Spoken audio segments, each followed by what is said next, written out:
Assalamualaikum warahmatullahi wabarakatuh. Hari ini kita ketemu dengan pelajaran PKN materi yang kedua. Memang sebelumnya kita sudah membahas penerapan Pancasila dari masa ke masa. Kemudian yang kedua, dinamika nilai-nilai Pancasila sesuai dengan perkembangan zaman. Seperti sudah diketahui bahwa Pancasila sebagai dasar negara dan pandangan hidup itu membawa konsekuensi logis bahwa Pancasila dijadikan sebagai landasan pokok atau landasan fundamental dalam penyelenggaraan negara. Penerapan Pancasila sudah sesuai dengan perkembangan zaman. Hal ini karena Pancasila termasuk ke dalam ideologi terbuka. Nah, apa pengertian ideologi terbuka? Banyak pendapat yang mengemukakan atau yang memberikan pengertian tentang ideologi terbuka.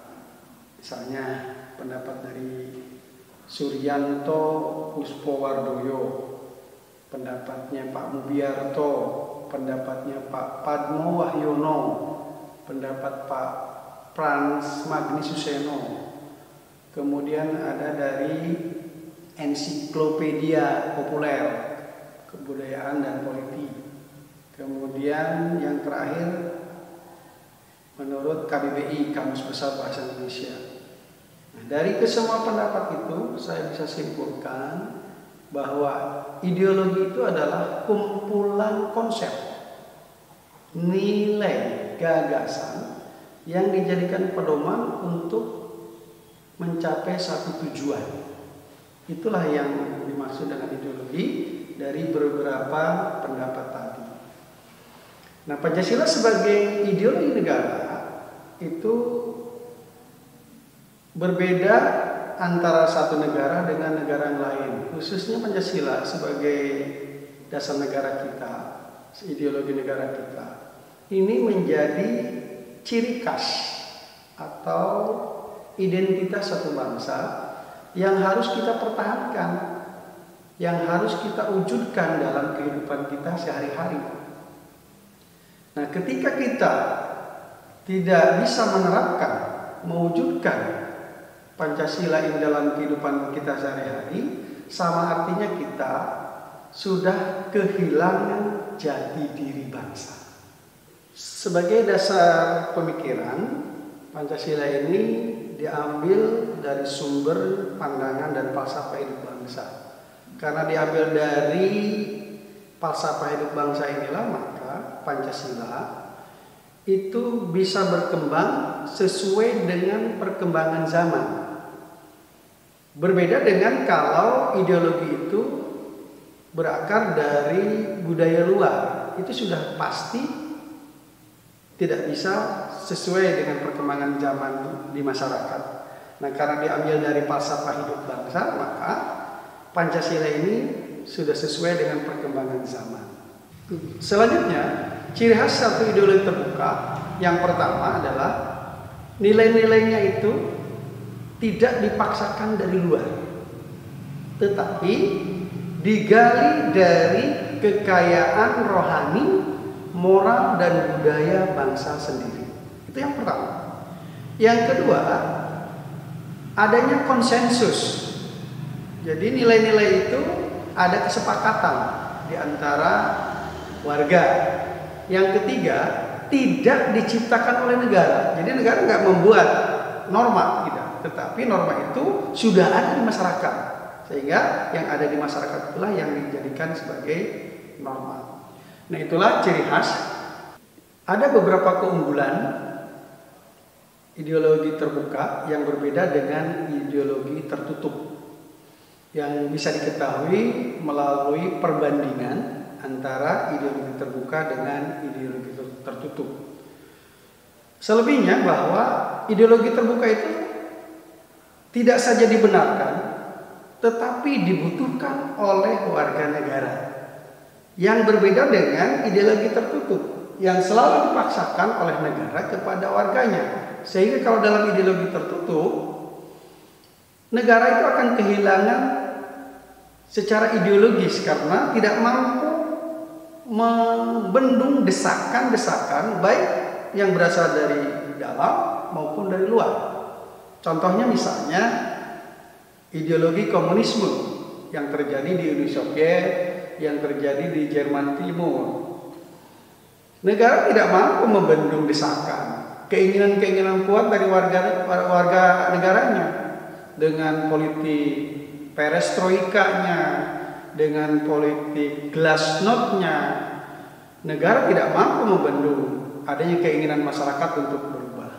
Nah, jadi secara ideologis di ideologi tertutup itu akan kehilangan, tidak mampu menyesuaikan diri dengan perkembangan zaman, beda dengan ideologi terbuka. Selanjutnya, kalau tadi kita sudah belajar ideologi terbuka, sekarang bagaimana kedudukan Pancasila dalam perkembangan zaman. Nah, Pancasila yang sudah dijadikan sebagai dasar negara itu tidak hanya memiliki nilai-nilai dasar, tetapi juga harus memiliki nilai-nilai yang bisa diwujudkan, yang bisa diimplementasikan. Artinya ada Pancasila itu ada nilai dasar, ada nilai-nilai yang mampu disesuaikan dengan perkembangan zaman. Sehingga dalam ideologi Pancasila itu memiliki 3 nilai. Yang pertama ada nilai dasar,